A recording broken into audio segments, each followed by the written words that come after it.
Hey, this is Angelique Millette, a pediatric sleep consultant and parent educator, and I'm going to talk a little bit about toddler sleep regressions. It's really a big topic. I could spend hours and hours talking about it, but I think what I want to focus today's quick tip sleep video on is just some of the highlights of toddler sleep regressions, because I think that it can help to kind of put things into perspective for parents.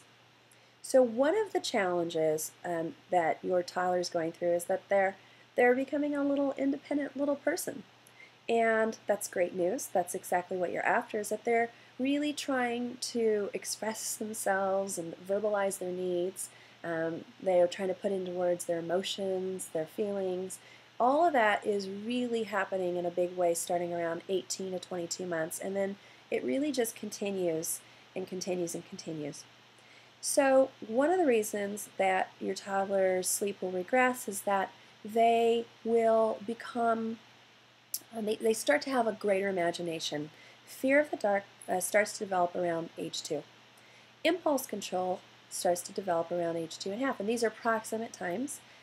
So you have this fear of the dark that starts around age 2. Impulse control, which means that they could respond to rewards or consequences. They could be coaxed to stay in bed.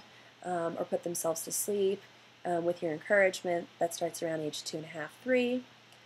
The other thing that's really happening around age 2 is that their imagination is just skyrocketing. It's really going through the roof, which is great. What you start to see is this development of a lot of pretend play, where you'll see them kind of putter about their toys, and they'll tell stories about the experiences that they had at the park, maybe at a daycare or preschool program, maybe with a younger sibling. They start to put that into imaginative play, and as they're playing, they work out feelings, emotions, their issues. It's a great thing that your toddler is doing that. The more that they can do that, the easier it is for them to actually sleep at night. So encourage that pretend play. You can't really discourage it. That's what they want to do anyway. But it does mean that as their imagination and creativity starts to increase, that they may develop fears and phobias, and you would start to see the development of these nightmares. Common topics that I see in a child's nightmare would be spiders, monsters, dinosaurs, whales, something big that might be coming after your child. Those are all very normal, healthy kinds of topics or nightmares for your child to have, but it would wake them up at night, and they may have a fear of going back to sleep. So you could see that there's this rich interplay happening in your child's sense of themselves, their emotional makeup, their imagination, and all that plays a part in sleep regressions. And they're frankly becoming some normal kinds of insecurity and clinginess, where they just really need you a lot more.